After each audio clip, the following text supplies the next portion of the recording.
Good morning बच्चों, चलो start करते हैं क्लास 12 का नेक्स्ट चैप्टर डेरिवेटिव। आसान सा चैप्टर है ये in comparison to other chapters, लेकिन ये चैप्टर कंसेप्ट बेस्ड चैप्टर है।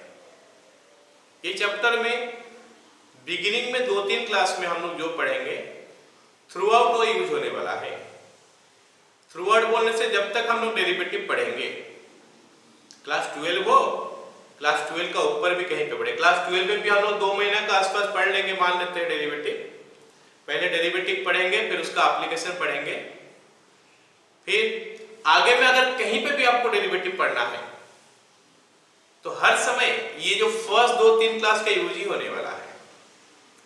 बोलने से क्या होता है, जब डेरिवेटिव में पढ़ाऊंगा रूल्स ऑफ डिफरेंशिएशन और डेरिवेटिव ऑफ कंप्लीट फंक्शन, इनका यूज तो जिंदगी भर हर समय लगने वाला है। सो वेरी कॉन्सेप्चुअल चैप्टर है ये। तो कॉन्सेप्ट क्लियर नहीं रहेगा फर्स्ट 2-3 क्लास का तो प्रॉब्लम आ जाएगा। इसलिए क्या करना, ध्यान से इसको देखो, नोट बनाओ ठीक से, है ना। उसके बाद जितना सारा क्वेश्चन दिया जाएगा डीपीवी में उसको सिंसियरली सॉल्व करो। ओके ना, क्लियर, ठीक है, राइट। स्टार्ट करते हैं। स्टार्ट करने से पहले टाइम वेस्ट ना करते हुए पहले स्क्रीन को पॉज करो, उसके बाद हेडिंग लिख लो स्टैंडर्ड डेरिवेटिव्स। स्टैंडर्ड हेडिंग करके लिख लो अलजेब्रिक का, ट्रिग्नोमेट्रिक का, एक्सपोनेंशियल, लॉगरिथम, आईटीएल। ऐसा मैंने जो लिखा हूं ऐसे लिखना जरूरी नहीं है, नीचे नीचे करके आप लिख सकते हो, ठीक है। चलो पहले स्क्रीन को पॉज करो, इसको खत्म करो।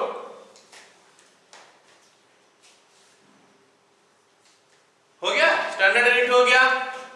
फिर हम लोग बात करते हैं रूल्स ऑफ डिफरेंशिएशन। हेडिंग लिख लो रूल्स ऑफ डिफरेंशिएशन। मैं बताऊंगा, शुरू से बताऊंगा, घबराने का जरूरत है नहीं। ऑल्दो ये क्लास 11 से शुरू हो गया है डेरिवेटिव, फिर भी मैं जब शुरू करूंगा तो पूरा एकदम बिगिनिंग से ही बताने वाला हूं, एकदम रूट से बताऊंगा, डरने का जरूरत नहीं है कुछ, है ना। चलो स्टार्ट करते हैं। लिखो हेडिंग रूल्स ऑफ डिफरेंशिएशन। क्या हो गया, रूल्स ऑफ डिफरेंशिएशन। जब मैं रूल्स का बात करता हूं उसमें आता है 4 चीज, प्लस माइनस, इनटू और डिवाइड। ये 4 चीज आता है। रूल का बारे में बात करता हूं, मतलब ये कभी भी मैं पूछूं कि रूल क्या है, दिमाग में तुम्हारा आना चाहिए क्या, प्लस माइनस इनटू डिवाइड का। तो मैं पहले लिख देता हूं number 1, y is equal to u plus v या फिर माइनस v, तो dy बाय dx हो जाएगा क्या, d by dx of u plus या minus d by dx of v। Plus या माइनस क्या हो गया। अब इनटू का हम 2 रूल पढ़ने वाले हैं, y is equal to u into v, तो dy बाय dx बनेगा क्या, u into d by dx of v plus v into d by dx of u। तीसरा हो गया क्या, y is equal to k into u, y is equal to k into u, तो dy by dx हो जाएगा क्या, dy by dx is equal to k into d by dx of u। And final y is equal to u by v।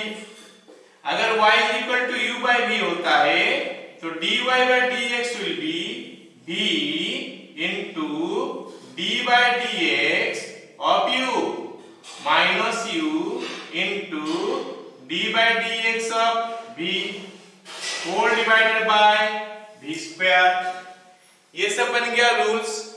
इसमें मैं बता दूं कि u and v are variables. u भी आ गया variables and k is constant. तो पहले इसको नोट कर लो, फिर मैं डिस्कस करता हूं। ओके, फटाक से नोट कर लो।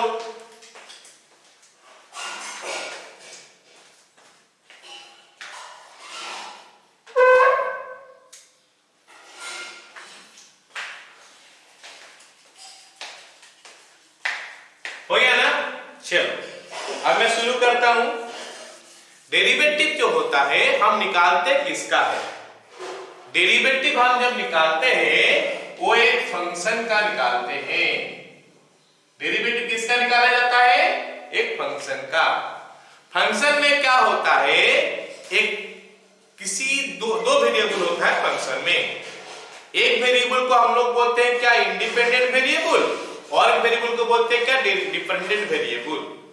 जैसे फॉर एग्जांपल मैं कोई फंक्शन लिखता हूं y = x² + 3x + 1, ये हो गया कोई एक फंक्शन।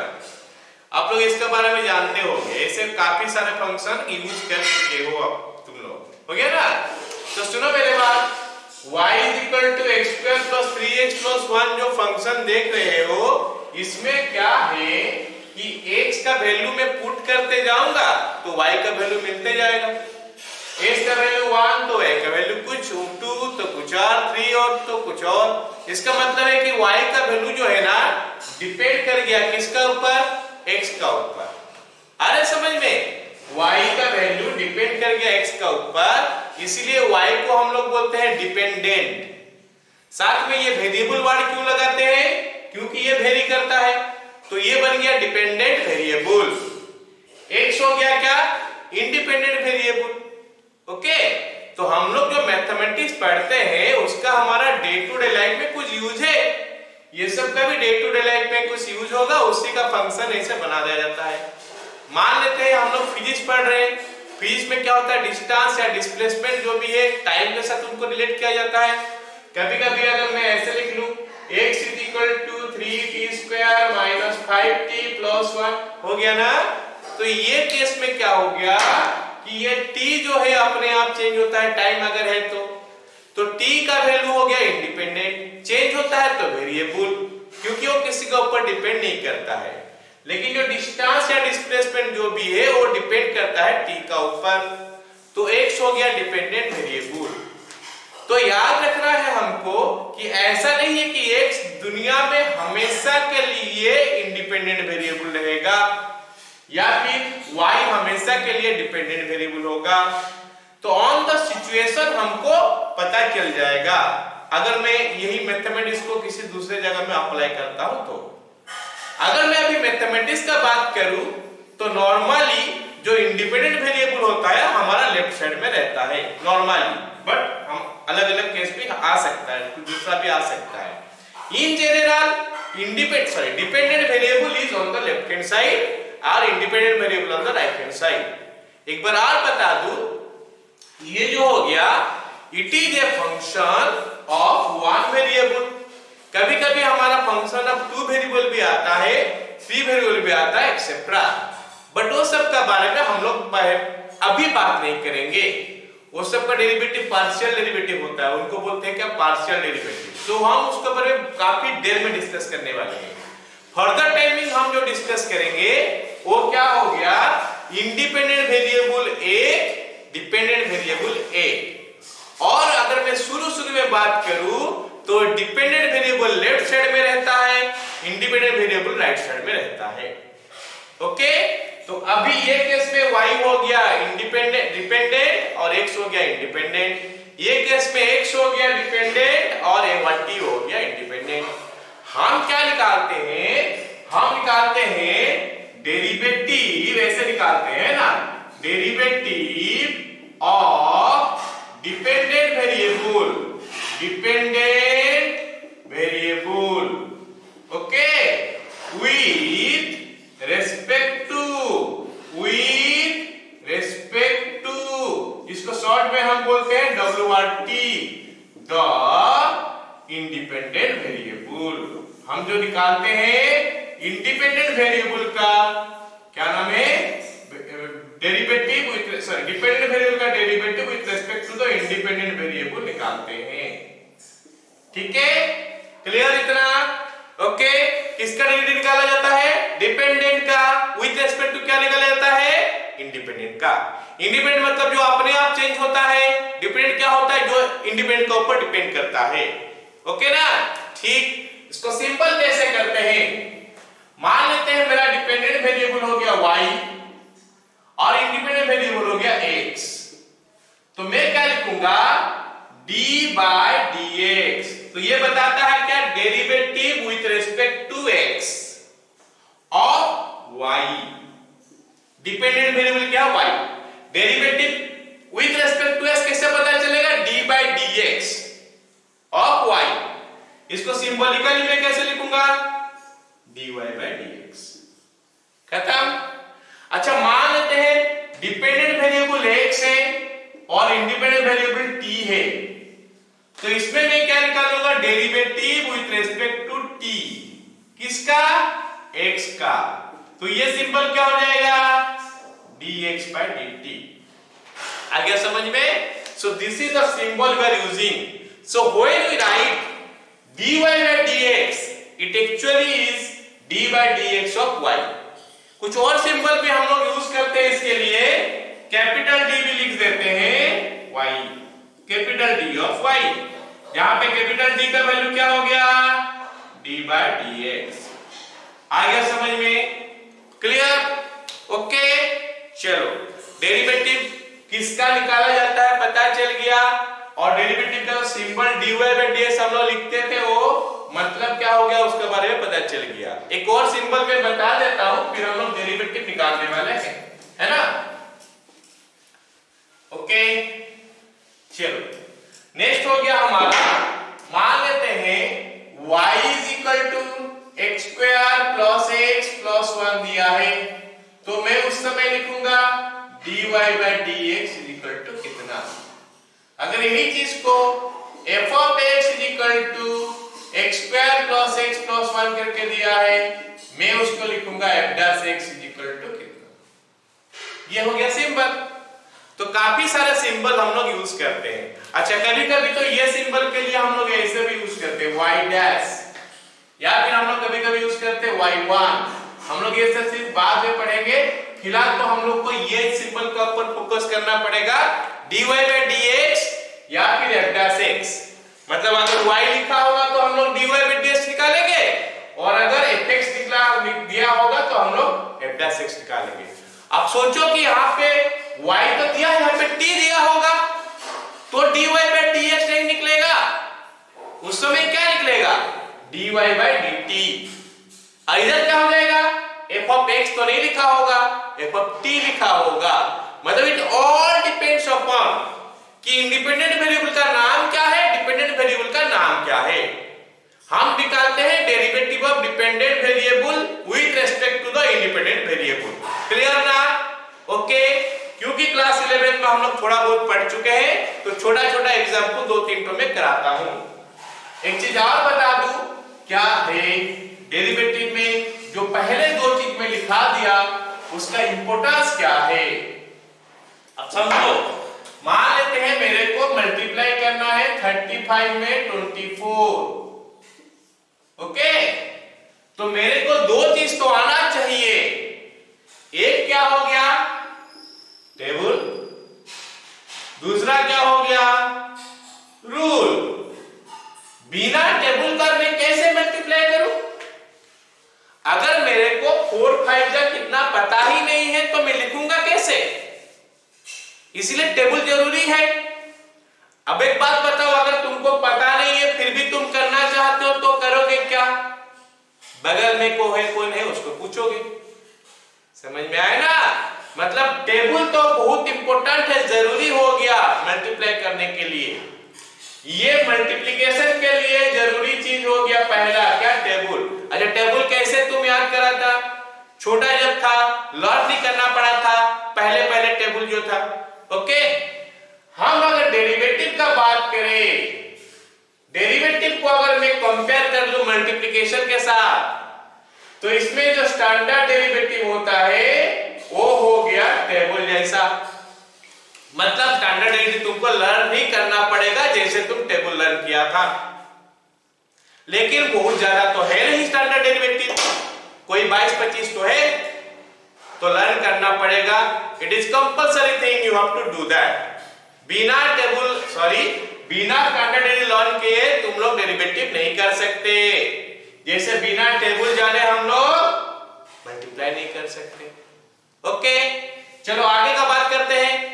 अच्छा अगर मान लो तुमको टेबल पता है तो मान लेते हैं मैं लिख लिया कि 35 into 4 140 हो गया। अगर मेरे को रूल पता नहीं है तो जब मैं इसको इसके साथ मल्टीप्लाई करूंगा कहां लिखूंगा पता नहीं होगा तो कैसे होगा?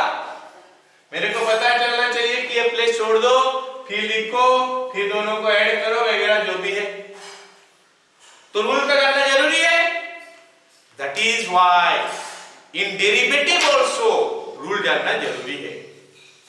तो जैसे मल्टीप्लिकेशन के लिए टेबल और रूल दोनों जानना जरूरी होता है, डेरिवेटिव निकालने के लिए भी स्टैंडर्ड डेरिवेटिव और रूल जानना जरूरी होता है। स्टैंडर्ड डेरिवेटिव लर्न करना पड़ेगा, रूल्स हमको याद आ जाएगा। जैसे जैसे हम क्वेश्चन करते जाएंगे रूल्स हमको याद आ जाएगा। रूल्स पूछते ही मैं अगर रूल पूछूंगा तो तुम क्या करोगे? Sir plus minus into divide के बारे में सोचोगे हमेशा। क्लियर ना? समझ में आ गया इतना? अब हम लोग डेरिवेटिव निकालते हैं कुछ फंक्शन का। ये अज्यूम कर रहा हूं मैं कि स्टैंडर्ड डेरिवेटिव तुम लोग लर्न कर चुके हो, उसको यूज करके मैं कुछ डेरिवेटिव निकालता हूं। ओके, चलो मेरा करने का प्रोसेस क्या होता है? जब भी मैं पढ़ाता हूं डेरिवेटिव निकालने के लिए मैं हमेशा ये बोलता हूं कि whenever you see d by d x, पहला काम तुम्हारा होता है क्या? चेक कर लो कोई रूल है कि नहीं। अगर ये पार्ट खत्म हो गया फिर दूसरा पार्ट में जाके देख लो कि क्या फंक्शन है। हम अभी खाली स्टैंडर्ड फंक्शन के बारे में बात कर रहे हैं, बाद में कंपोजिट फंक्शन के बारे में बात करेंगे तो इसमें हल्का चेंज करूंगा मैं, लेकिन ये बेसिक हो गया डेरिवेटिव का। फर्स्ट ऑफ ऑल हमको क्या करना है? देखना है कि कोई रूल का यूज हो रहा है कि नहीं, उसके बाद फंक्शन क्या है अकॉर्डिंगली विल। ठीक है, चलो निकालते हैं। पहला एग्जांपल लिखो, number 1 y is equal to x4 minus 3 sin x plus 2e to the power x plus 8 हो गया। ये दिया है, चलो थोड़ा बढ़ा देता हूं इसको, सारे फंक्शन ले आता हूं। Plus 8 tan inverse x, okay, minus 3 log x plus 2। चलो लिख लिया। अब इसका डेरिवेटिव निकालते हैं। मेरे को बोला है कि find the derivative of this, कभी कभी बोल सकता है कि find the differential coefficient of y, okay ना, y का डिफरेंशियल कोएफिशिएंट वो भी पूछता है। तो मेरे को निकालना क्या है? dy by dx। ओके, ध्यान देना हम कैसे कर रहे हैं। dy by dx is actually क्या है? d by dx of y, तो इधर में लिख दिया d by dx of x to the power 4 minus 3 sin x plus e to the power x plus 8 tan inverse x minus 3 log x plus 2। It is very easy. मेरे को पता है कि बहुत आसान क्वेश्चन है, लेकिन करना चालू मत कर दो। मैं जो बोलने वाला हूं उसके ऊपर ध्यान दो। कर दोगे मेरे को पता है, most of you will do, but जो मैं बोलने वाला उसके ऊपर ध्यान दो, क्योंकि यही सब चीज हमेशा हर क्वेश्चन के लिए तुमको देना है ध्यान इसका ऊपर। Okay, first of all D by d x देखते ही अपना दिमाग में आना चाहिए क्या कोई रूल है क्या? रूल का क्या मतलब हो गया? Plus minus into divide. क्या इसमें कोई प्लस माइनस इंटू डिवाइड है? देखना है। इतने सारे प्लस माइनस तो है, तो प्लस माइनस का रूल क्या बोलता है कि अलग अलग करते जाओ। इसका मतलब ये d बाई डी एक्स जो है मैं सबके साथ लिखने जाऊंगा। चलो लिखते हैं d by d x x to the power 4 minus d by d x 3 sin x plus d by d x 2 e to the power x plus d by d x 8 tan inverse x minus d by d x 3 log x plus d by d x 2।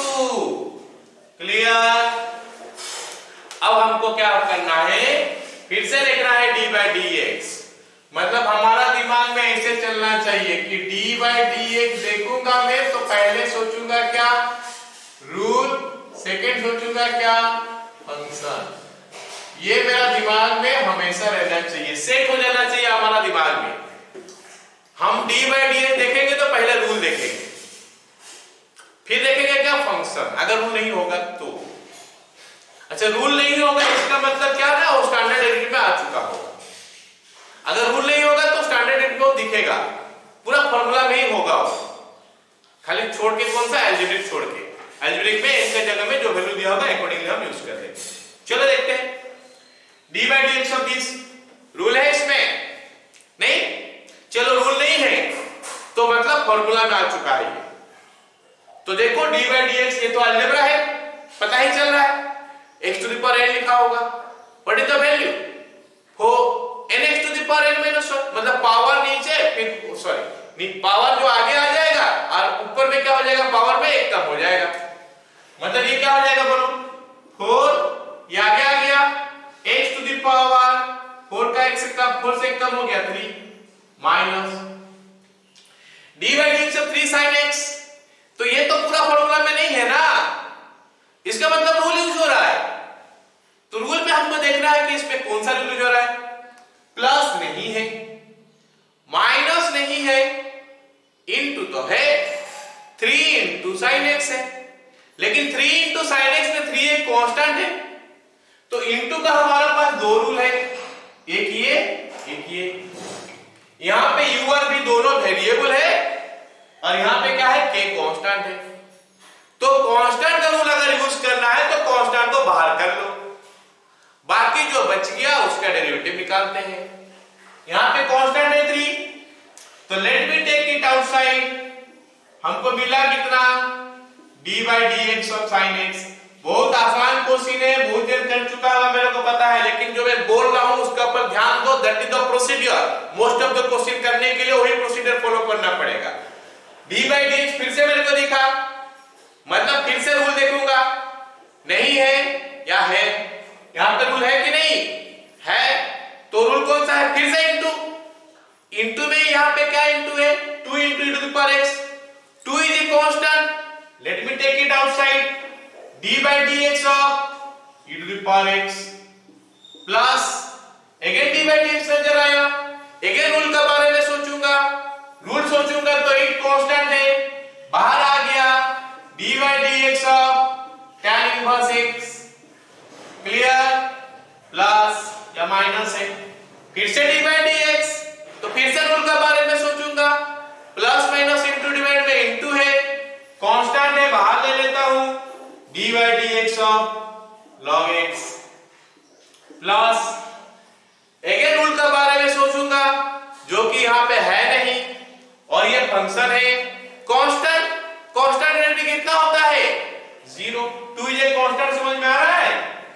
Constant दो type का होता है, एक हो गया absolute constant, एक हो गया वेरिएबल कांस्टेंट। कौन एब्सोल्यूट कांस्टेंट है, जितने सारे नंबर है वो एब्सोल्यूट कांस्टेंट से, जितने सारे नंबर्स है वो एब्सोल्यूट कांस्टेंट से। और in general x y z t को छोड़ दोगे तो बाकी जितने सारे लेटर बच गया वो आर्बिट्रेरी कांस्टेंट होता है। मतलब क्वेश्चन में उनका वैल्यू अलग-अलग हो जाता है ना, समझ में आया कि नहीं। एक क्वेश्चन के लिए उनका वैल्यू कुछ होगा लेकिन कांस्टेंट होगा, कोई और कोई क्वेश्चन के लिए कुछ और हो जाएगा, तो इनको बोलते हैं क्या, आर्बिट्रेरी कांस्टेंट्स। तो एब्सोल्यूट कांस्टेंट मतलब वो कभी भी चेंज नहीं हो सकता। एनीवे अभी ये कांस्टेंट हो गया, कांस्टेंट डेरिवेटिव हम लोग को पता है 0 है, लिख लिया। चलो आगे बढ़ते हैं। 4x क्यूब माइनस 3, वेल फिर से d बाई dx नजर आया, तो रूल नहीं है। रूल है क्या, नहीं, तो फिर स्टैंडर्ड में दिखना चाहिए, स्टैंडर्ड फंक्शन का डेरिवेटिव में है। sin x लिखा होगा ट्रिग्नोमेट्री में, देखो sin x का क्या है, cos x। मैं एज्यूम कर रहा हूं कि तुमको सारे डेरिवेटिव याद हो चुका है, स्टैंडर्ड डेरिवेटिव, ओके ना। प्लस अब यहां पे क्या हो गया, 2 इंटू, हाँ 2 बाहर है, d by dx of e to the power x, ये e to the power x ही होता है, plus 8 into d by dx of tan inverse x, rule नहीं है फंक्शन आ चुका है, डेरिवेटिव पता है इसका 1 by 1 plus x square, okay, minus 3, फिर से डी बाई डी एक्स आ गया, log x का हो गया 1 बाई एक्स, और ये तो 0 8 होगा तो जरूरत नहीं लिखना। क्लियर? ये हो गया इसका आंसर। समझ में आया कि नहीं? ऐसा क्वेश्चन नहीं आएगा ऑफ कोर्स, लेकिन ये शुरू करोगे तो पता चलेगा हमको आगे डेरिवेटिव कैसे निकालेंगे। क्लियर हो गया ये क्वेश्चन? चलो नेक्स्ट सवाल लिखते हैं।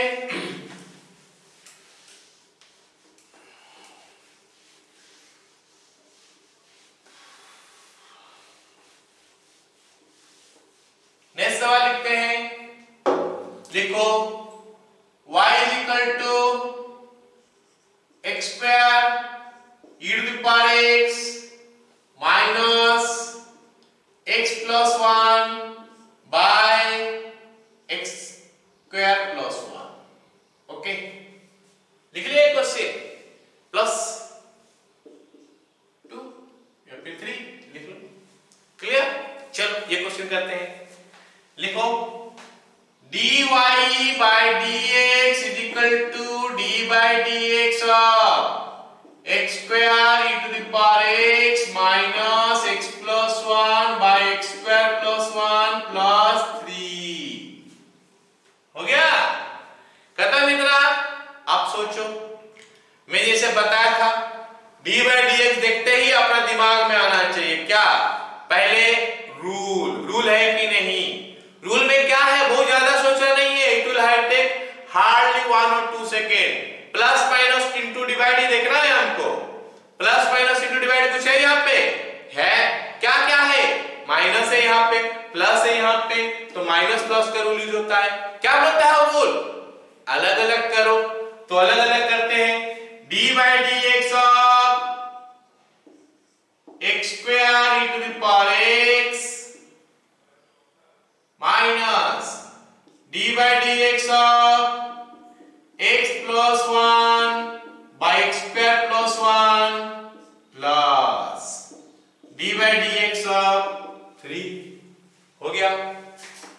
चलो देखते हैं, फिर से स्टार्ट करते हैं। d by dx मतलब शुरू। क्वेश्चन हर जगह में d by dx शुरू जैसे लगना चाहिए हमको। d by dx देखते ही मेरा दिमाग में यहां से चालू होना चाहिए। रूल है क्या? नहीं का क्या लिखने से d by dx, अब जहां d by dx खत्म मतलब डेरिवेटिव खत्म। अब बताओ यहाँ पे d by dx है कि नहीं? सॉरी, d by dx का बाद जो लिखा है उसमें कोई रूल है क्या? प्लस देखते हैं, नहीं। अच्छा रूल में क्या होता है? प्लस माइनस इनटू डिवाइड तो होता है, प्लस है इसमें नहीं, माइनस नहीं, इनटू हाँ है, दो अलग अलग फंक्शन है, एक x स्क्वायर है, एक e to the power x है। अच्छा ये दोनों वेरिएबल है ना, क्योंकि दोनों वेरिएबल है तो u into v rule use होगा। u इनटू v रूल है क्या? एक रखो दूसरा का डेरिवेटिव, फिर दूसरा रखो पहला का डेरिवेटिव, यही है।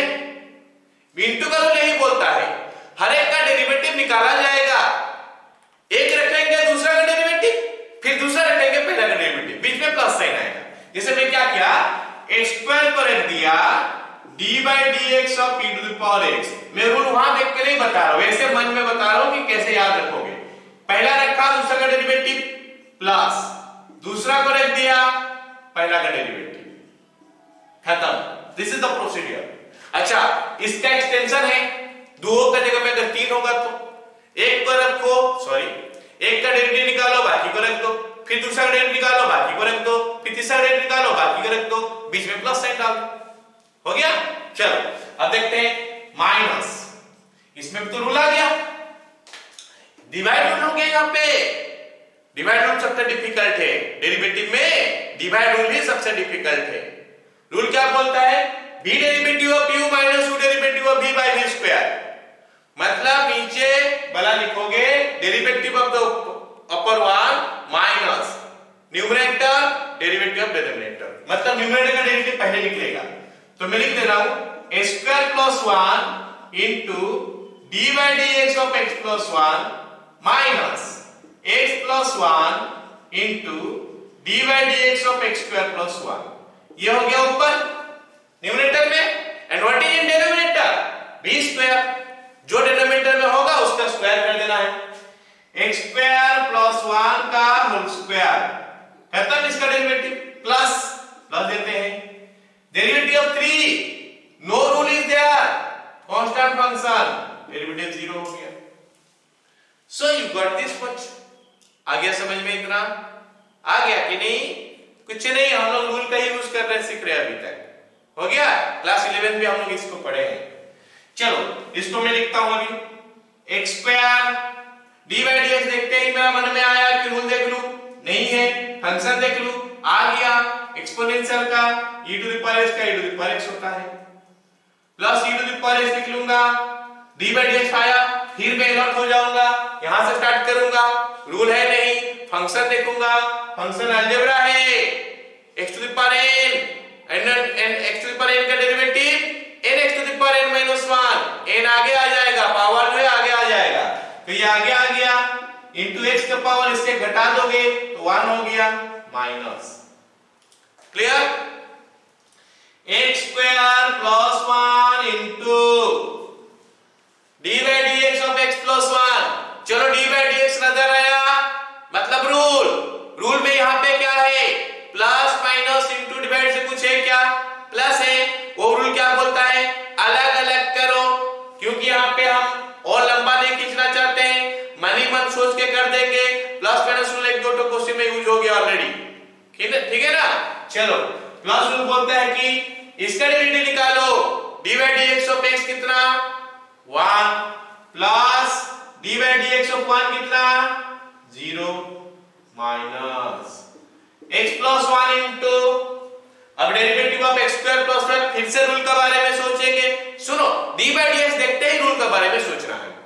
dy dx देखा तो रूल हो गया, रूल क्या होता है, प्लस माइनस इनटू डिवाइड, इसमें प्लस है, रूल बोलता है अलग करो, मतलब डेरिवेटिव ऑफ x स्क्वायर निकालो प्लस डेरिवेटिव ऑफ 1 निकालो। x स्क्वायर का डेरिवेटिव कितना 2x प्लस 1 का derivative 0, done, whole divided by x square plus 1 का होल स्क्वायर। स्टूडेंट क्या करते हैं, इसको ओपन करते हैं, करने का जरूरत नहीं है, हम लोग को जब भी लिखना है आंसर वगैरह या व्हाटएवर थिंग, हम उसको सिंपलेस्ट फॉर्म में लिखते हैं, छोटा फॉर्म में लिखते हैं, एक्सपांड करने देते हैं, जब तक हमको पूछेगा नहीं क्वेश्चन में कुछ ऐसा। हो गया? हर चीज का आंसर हमको छोटा छोटा करके लिखना है, जहां छोटा हो पाएगा हम छोटा करेंगे, यहाँ पे ऑलरेडी छोटा है, एक्सपांड करके बड़ा मत कर देना, है ना? चलो आगे लिखते हैं, ये बन गया x square into the power x। चलो कॉमन इसमें हो गया x into the power, actually derivative खत्म हो गया, इधर में डेरिवेटिव क्या हो गया, खत्म हो गया है, क्योंकि और dy dx बचा ही नहीं है, तो फिर हम कर क्या रहे, सिंपलीफिकेशन। ये हर क्वेश्चन में अलग अलग होगा, तो ऐसे कोई जनरलाइज्ड फार्मूला इसका है नहीं, हर क्वेश्चन में अलग अलग आएगा। ये पर्टिकुलर क्वेश्चन में जो हो रहा है मैं बता रहा हूं, लेकिन ये कोई जनरलाइजेशन है नहीं, खाली इतना जानना है तुमको कि जैसे आंसर निकल जाएगा उसके बाद सिंपलीफाई करना है, कैसे लिखने से सुंदर दिखेगा, कैसे लिखने के दूसरों को प्रेजेंट आएगा, फील होगा, तो उसी हिसाब से लिखना है हमको। ओके, तो वो मैं बता नहीं सकता क्योंकि वैरायटी है, सब क्वेश्चन अलग अलग टाइप का आएगा। फिलहाल ये क्वेश्चन में जो होता है मैं बता दे रहा हूं, x प्लस 2 माइनस, इसको मल्टीप्लाई वगैरह कर दोगे तो आ जाएगा x square plus 1 minus 2x square divided by x square plus 1 का होल स्क्वायर। क्लियर? समझ में आ गया? चलो लिख लो इसको, ये 1 माइनस x हो जाएगा नेक्स्ट लाइन में, इतना लिख लिया, नेक्स्ट लाइन यहां से तक उतना ही रहेगा, यहां पे हो जाएगा 1 माइनस x स्क्वायर, नीचे 1x स्क्वायर प्लस 1 का होल स्क्वायर। क्लियर ना? चलो नेक्स्ट सवाल लिखते हैं। ओके, जो कोई जरूरी तो है नहीं कि y और x में ही रहेगा, अगर कुछ दूसरा में रहेगा तो हम कैसे उसको दिखाएंगे? लिखो y is equal to 5t square minus 3 to the power minus t plus tan inverse t plus 1। Okay, तो ये सवाल में बोला है कि डेरिवेटिव निकालो। याद रखो ये सवाल में इंडिपेंडेंट वेरिएबल x नहीं है, तो हम dy by dx नहीं निकालेंगे। यहां पे इंडिपेंडेंट वेरिएबल कौन है? t है, तो हम क्या निकालेंगे? dy by dt। यहां पे अगर z होता तो dy by dz लिखते हैं हम लोग। फिलहाल क्या लिखेंगे? dy by dt। चलो लिखते हैं dy by dt is equal to d by dt of 5t square minus 3 to the power minus t minus 10 in plus 10 inverse t plus 1। चलो d by dx नजर आया, d by dt है in fact, फिर भी d by dt d by dx एक ही जैसा है with respect to independent variable खाली करते हैं हम लोग। चलो इसमें रूल क्या है, पहले देखना क्या है रूल, इसमें रूल है कि नहीं? Yes rule is there. कौन सा रूल है? Plus minus rule. बोलता क्या है? अलग अलग करो। चलो करते हैं, d by dt 5t square minus d by dt 3 to the power minus t plus d by dt 10 inverse t plus d by dt 1। Okay clear ना इतना? चलो आगे देखते हैं। इज इक्वल टू, अब d by dt आ गया तो फिर से रूल के बारे में सोचूंगा। रूल है क्या यहाँ पे? कौन सा रूल है? इनटू, तो बोलता क्या है? दोनों वेरिएबल नहीं है तो कांस्टेंट और वेरिएबल इनटू ए। बोल क्या रहा है? कांस्टेंट को बाहर निकालो, d by dt of the variable 1 minus, फिर से कांस्टेंट बाहर आ गया, d by dt of e to the power minus t plus d by dt of, अच्छा यहाँ पे कुछ सॉरी रूल नहीं है, रूल नहीं है तो डेरिवेटिव निकल जाएगा। tan इनवर्स t का डेरिवेटिव क्या होता है? स्टैंडर्ड में पढ़ाया गया है, see that and right accordingly.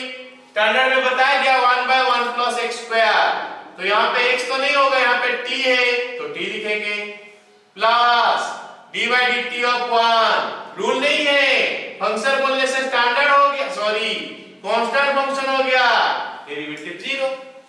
समझे मेरी बात? ओके चलो ये बन गया हमारा 5 into t square d by dt of t square। क्या हो गया? रूल नहीं है, फंक्शन अलजेब्रा है, t square x square जैसा होता है, 2t minus 3 into e to the power minus x का डेरिवेटिव में नहीं लिखाया था, please note there, d by dx of e to the power minus x होता है minus e to the power minus x, मैं वहां पे नहीं लिखाया था, प्लीज नोट देयर। ओके ठीक। अच्छा यहाँ पे मैं बता दूं, वहां पे लिख चुका हूं स्टैंडर्ड फॉर्मूला में, ये एक नंबर है, इंग्लिश अल्फाबेट का ही नहीं है, ये कांस्टेंट नहीं है जो कि आर्बिट्ररी कांस्टेंट नहीं है, ये एब्सोल्यूट कांस्टेंट है। ठीक है चलो इसका वैल्यू हो गया कितना? Minus e to the power minus t plus 1 by 1 plus t square, और d by dt बचा नहीं है, मतलब डेरिवेटिव खत्म। तो इसका आगे का काम मेरा नहीं है, सबका अपना अपना हिसाब से इसको लिख लेना, कैसे छोटा होगा, कैसे सुंदर दिखेगा, कैसे दूसरा को फील गुड लगेगा, वही करके करना है हमको। क्लियर? समझ में आ गया ये क्वेश्चन? चलो आगे वाला लिखते हैं। आज हम लोग क्लास 11 का ही पढ़ाई कर रहे हैं, 12 में कुछ आए नहीं है, मतलब ये रिवीजन हो गया, सोच लो, क्योंकि ये चैप्टर कंटिन्यू चल रहा है, उसका कंटिन्यूशन है, तो इसीलिए पहले मैं थोड़ा रिवीजन करा दे रहा हूं। कुछ क्वेश्चन मैं दूंगा करने के लिए, इसके साथ घर में तुम लोग बैठ के करो, आंसर चेक करो सही आ रहा है कि नहीं। ओके चलो नेक्स्ट सवाल लिखते हैं। y equal to x to the power 5 e to the power x log x to the base 2, okay, plus 3 sin inverse x minus 2। बन गया? क्वेश्चन हो गया? एक काम करता हूं, इस सबको t करता हूं या फिर कुछ और नाम देता हूं, z नाम देता हूं, z ये हो गया हमारा z। तो अभी बनेगा क्या? dy by dz is equal to dy by dz of z to the power 5 e to the power z log z to the base 2 plus 3 sin inverse z minus 2। हो गया? चलो कहीं उसके बाद तो स्टैंडर्ड फंक्शन है नहीं, मतलब कोई रूल का यूज हो रहा होगा। इसमें रूल क्या है, फिर से वापस देख लो प्लस माइनस। अच्छा, प्लस माइनस रूल बहुत आसान है, वो बोलता है अलग अलग करने के लिए अगर तुमको क्वेश्चन में कहीं पे प्लस माइनस रूल मिलेगा तो स्टेप लिखने का जरूरत नहीं है, तुम डायरेक्ट शुरू से ही अलग अलग कर सकते हो। जैसे मैं ये सवाल में करने वाला हूं, ये वाला स्टेप अगर मैं चाहूंगा तो स्किप कर लूंगा, या फिर तुम लोग भी चाहोगे तो इसको स्किप कर सकते हो, कुछ ऐसा। देखो ब्रैकेट दी गई यहाँ पे, plus D by d z of this one minus D by d z of this one. मतलब स्टार्टिंग लाइन से भी तुम ऐसा लिखो चलता है। ओके, ये 2 है, ठीक है ना। ओके, स्टार्ट करते हैं अभी। यहां पे देखो डी बाई डी जेड देखते ही मेरे को देख रहा है कि इंटू का फॉर्मूला आ रहा है, लेकिन इंटू तो हम 2 तो पढ़े थे, अभी 3 वाला आ गया, तो फिर उसको कैसे करना है, बहुत बड़ा चीज है नहीं, जैसे मैं बताया था उस समय। इंटू में क्या करना है, हर एक का डेरिवेटिव निकलता है, जब एक का निकलेगा बाकी सब उसके साथ मल्टीप्लाई हो जाएगा। मतलब यहाँ पे 3 तो फंक्शन इंटू है, तीनों का डेरिवेटिव निकलेगा। लेट मी टेल यू, जैसे यहाँ पे क्या है, z5 है, तो d by d z of z5 आएगा। फिर क्या आएगा, d by d z of e to the power z। फिर क्या आएगा, d by d z of log क्या, z टू द बेस 2। अच्छा, जब ये आएगा ना, बाकी दो तो इसके साथ मल्टीप्लाई हो जाएगा, e to the power z log z to the base 2, plus जब ये होगा बाकी दो रेंज के साथ मल्टीप्लाई हो जाएगा, z to the power 5 log z to the base 2, plus जब ये आएगा बाकी दो इसके साथ मल्टीप्लाई हो जाएगा, क्या, z to the power 5 e to the power z। Okay, मतलब एक का डेरिवेटिव निकलेगा बाकी मल्टीप्लाई होगा, फिर दूसरा का डेरिवेटिव निकलेगा बाकी मल्टीप्लाई होगा, फिर तीसरा का डेरिवेटिव निकलेगा बाकी मल्टीप्लाई होगा। अच्छा, मल्टीप्लिकेशन कॉम्बिनेटिव होता है कि नहीं, मतलब a into b is equal to b into a होता है कि नहीं, हमेशा के लिए होता है, खाली फिजिक्स में वेक्टर छोड़ के, या मैथ में भी हम लोग वेक्टर छोड़ के क्रॉस प्रोडक्ट में नहीं होता है, बाकी सब जगह में तो होता है। तो हम चाहेंगे तो ऐसा भी लिख सकते हैं, या फिर इसको आगे इसको पीछे कर दोगे, मतलब कुछ ऐसा, e to the power z log z to the base 2 d by dz of z to the power 5। बात एक ही है, कोई अलग बात है नहीं, तो इसलिए कुछ प्रॉब्लम नहीं है, हम लोग ऐसा भी लिख सकते हैं और ऐसा भी लिख सकते हैं। एनीवे, क्योंकि मैं ऐसा लिख सकता हूं तो अभी इसमें से आंसर निकालते हैं। अच्छा, यहाँ पे तो आधा हुआ है, खाली इसका पार्ट हुआ है, प्लस इसका डेरिवेटिव निकालना है। अच्छा, डी बाई डी जेड देखते ही मेरे को पता चल रहा है कि ये दोनों में से कोई एक यूज करेंगे। रूल दिखाई दे रहा है ना, रूल क्या है, दिस इंटू दिस, इंटू का रूल है, लेकिन इंटू का भी 2 रूल है, एक हो गया कांस्टेंट इंटू वेरिएबल, एक वेरिएबल इंटू वेरिएबल। यहाँ पे ये क्या है, कांस्टेंट 3 है इंटू वेरिएबल, मतलब 3 को मैं बाहर कर दूंगा, d by d z of sine inverse z minus d by d z of 2, जो कि 0 हो गया। क्लियर, आ गया समझ में। चलो आगे करते हैं, d by d z of z to the power 5, फिर से d बाई डी जेड नजर आया, मतलब रूल सोचूंगा, जो कि नहीं है तो उसके बाद फंक्शन में आ जाऊंगा, x to the power n का फॉर्म में आ गया, पावर आगे आ जाता है 5z to the power 4 into e to the power z log z to the base 2 plus d by dz of e to the power z into z to the power 5 log z to the base 2 plus log z to the base 2 का derivative 1 by z log 2 to the base e into z to the power 5 e to the power z plus 3 बाहर sine inverse z का derivative d by dz देखते ही हमको rule के बारे में पता चला, लेकिन यहाँ पे डायरेक्ट फंक्शन आ गया, रूल है नहीं, तो 1 by root under 1 minus z square, ये हमारा क्या हो गया, आंसर बन गया। आ गया समझ में, क्लियर। तो हमको पता चला आज का क्लास में कि डेरिवेटिव किसका निकाला जाता है, ओके। और variable independent variable dependent variable होता क्या है, और डेरिवेटिव जो है उसका रूल्स का यूज कैसे होता है, प्लस माइनस इनटू डिवाइड का। समझ में आ गया ना इतना? एक चीज में और एक दो पॉइंट नोट करा लो, उसके बाद हम लोग एक क्लास खत्म करते हैं, ठीक है? एक दो पॉइंट नोट कर लो।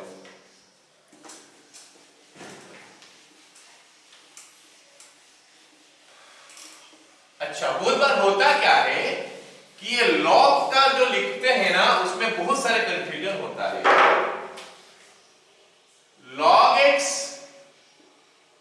to the base c,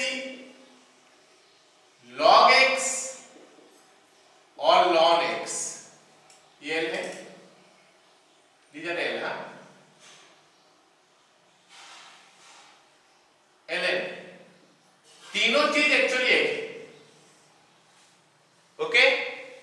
तो इसीलिए इसका डेरिवेटिव में हम लोग 1/x लिखेंगे, इसका भी 1/x लिखेंगे, इसका भी 1/x लिखेंगे। एक और चीज, ये हमारा बेस चेंजिंग फॉर्मूला है, log x to the base या फिर a to the base b कर देता हूं। log a to the base b जो होता है 1/log b to the base a, ये होता है, ये बेस चेंजिंग फॉर्मूला इसको बोलते हैं। तो कभी कभी हमारा आंसर में जैसे मान लेते हैं मैं d/dx और log x to the base 4 लिखूं, तो इसका आंसर हो जाएगा 1/x log 4 to the base e, ऐसा हो जाएगा। लेकिन बुक में आंसर देगा 1/x log e to the base 4। तो एक्चुअली ये भी सही है, ये भी सही है, इनफैक्ट अगर हम ऐसा भी लिखेंगे वो भी सही है, 1/x log 4, वो भी सही है। या फिर हम लोग आंसर लिखेंगे 1/x log 4, ये चारों चीज सही है। समझ में आया कि नहीं? तो एक्चुअली में हम लोग को ज्यादातर जगह पे यही देखने को मिलेगा, लेकिन सिंबल कभी कभी वेरी कर सकता है, इसके जगह में बेस e लिख सकता है, या फिर इसको उठा भी देता है ऊपर, बेस 4 नीचे करके लिख देगा, मतलब 1/x लिख देगा log e to the base 4। ये सारा चीज सेम है,